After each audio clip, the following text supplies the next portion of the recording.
2 of 2 of Module 7. There are 4 types of taglines that I think that you can use, and as you're trying to come up with some taglines, I encourage you to identify which type you're using, and maybe if you find one that you really like or you're really good at, see how you can expand and modify it. The first type of tagline that we run into is a summation tagline. This sums up the campaign, and it flows directly off the headline. So here we have the tagline, "You're not you when you're hungry." The slogan, "Snickers satisfies." They kind of tie in together really easily. Next we have the proposition. This is where the product benefit is based on your unique selling proposition. It's sort of like a positioning statement, and it needs to be like an umbrella, very broad and very applicable and useful. So Expedia's tagline, "Where you book matters," they're trying to say that if you kind of get the sense of booking with us, that will get you there. It does matter. It's not just every other site. Again, this one probably doesn't do as good of a USP as the next example, which is Miller Lite. Great taste, less filling. From a beer perspective, they say this is our unique selling proposition. We taste great, but we don't have all the carbs and all the filling that all the heavier beers have. Your tagline can also be an explanation of your campaign. You're all familiar with Allstate's Mayhem is Everywhere campaign. The tagline, "Mayhem is everywhere," and each time of the story or iteration of the story puts this character in some sort of position to where he's causing chaos and distress for people who are either insured or not insured. Trust me, you want to have insurance. And then lastly, you have the brand. This tagline can be just one that reinforces the brand. Simply put, Nike's "Just Do It." It's client-focused, and it's not necessarily talking about the unique selling proposition or a particular product at that time. So, we've talked about what a campaign is. We've talked about some different types of taglines. Now, what you're probably wondering is, how do I come up with my own taglines? First off, every tagline that you start off with is going to be what's called a working tagline.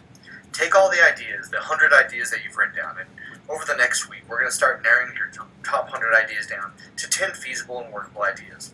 You'll also learn more about this in the next part of this learning module. When you whittle them down, then you can start adding working taglines to each of your ideas. So let's say you have a concept, a big idea of a child who loses electronics and his parents always have to replace them. Okay, that's a very broad, kind of big idea. What would that tagline be? How can you sum up that story of a child who loses electronics and his mother has to replace them all the time? You'd probably come up with maybe 5 or 10 different taglines off of that. But the trick is you want to define and craft your idea first, and then start seeing what taglines will fit with that idea. Some people also like to try to write a tagline and fit an idea to it, but that's a method that I don't advise. After you've come up with a bunch of essential taglines or possible taglines for your essential idea, ask yourself a couple questions. Does this tagline support the brand? Does it support the product? And does it support our story? And then lastly, it's always important to keep pushing yourself in order to be a better advertiser. How can I say it better? And most importantly, how can I say it shorter? A good tagline is 3 to 5 words. Working tagline should be nothing more than a guide, similar to an outline of a paper. You'll have your sort of body copy and a few supporting subjects underneath that. Write all your taglines down. Maybe you write your tagline as the main header. Come up with 3 or 4 different ideas that you like about that tagline and one's really sticking. Let's put this in an example for an actual client. Recently, we did some work for CityClick. Working taglines should be a guide, and these were some possible ones. We're talking about safety and security for their new product feature. Some taglines that we had were "Click safe with CityClick," "Safe and secure," that's CityClick, and lastly, "City safe." We personally liked the one that said "City safe."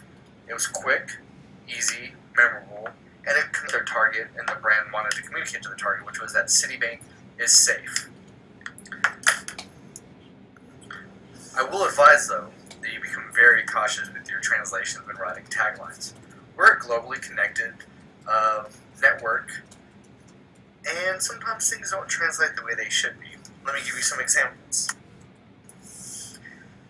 So for a while there, Pepsi had the tagline, "You're in the Pepsi gener. Come alive, you're in the Pepsi generation." In Taiwanese, it was translated to, "Pepsi brings ancestors back from the dead." I don't think that's what they had in mind. What about this one? "You got milk?" Oh, simple, easy. How could this translation be messed up? Well, in Spanish, in some parts, it's been translated to, "Are you lactating?" What about another one of this? This used to be for Purdue Chicken. A long time ago, this was a tagline that was used. "It takes a tough man to make tender chicken." In Spanish, it would translate it to, at some certain point, of, "It takes an aroused man to make chicken affectionate." I don't think that's what Purdue wanted to say. Coors Light had their campaign motto, "Turn it loose."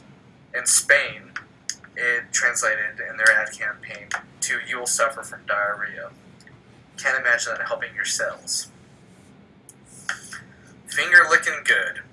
KFC. That's a product so good you want to lick your fingers. In Chinese, it's probably means it's a product so good that you're going to eat your fingers off. And in Germany, the brand it's named, this wasn't even a tagline, Puffs, it's a colloquial term used for a whorehouse in Germany. So, always be careful on what you're coming up with as you're writing taglines. A couple of tricks when writing taglines. There's a couple things you should only use rhyming taglines if it's absolutely necessary and makes sense. I'll get to that in a second. Sometimes it's okay to have question taglines, but you better make sure your headline or the visuals that accompany the tagline answer the question. We'll get into this more in our in class activities, but try to, as an exercise, take a look at how many taglines you see, how many have question marks and how many don't, and what the ones with the question marks really do. And then lastly, something you should never do when writing taglines is putting periods in a tagline. Now again, there's always exceptions to every rule, but it's very, very few and far between when you can actually do this. So rhyming taglines. These are only good if they support the brand. Timex had the tagline, "Takes a lickin' and keeps on ticking." Oh, that's fine. It promoted the durability of the watch. It works. However, question taglines, these are very tough and tricky.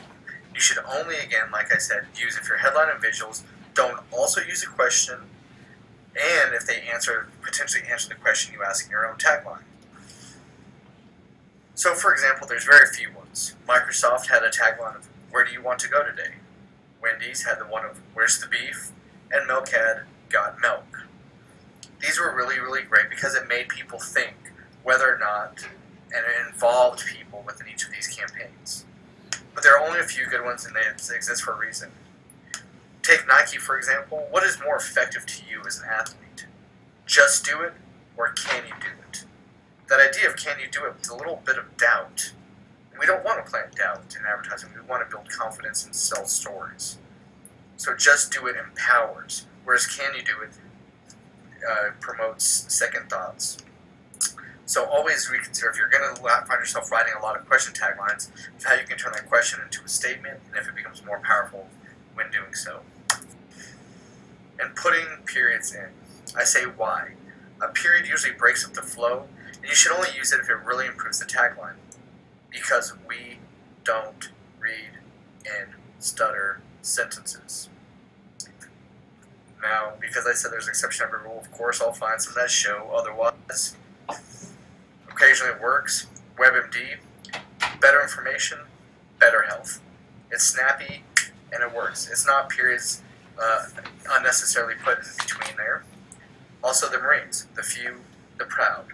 That matches and that works with the brand. The Marines are very snappy. Okay, I'll take this, I'll buy it. So if you find yourself writing taglines that have periods, try to take them out or rewrite them to see if it's more effective without it.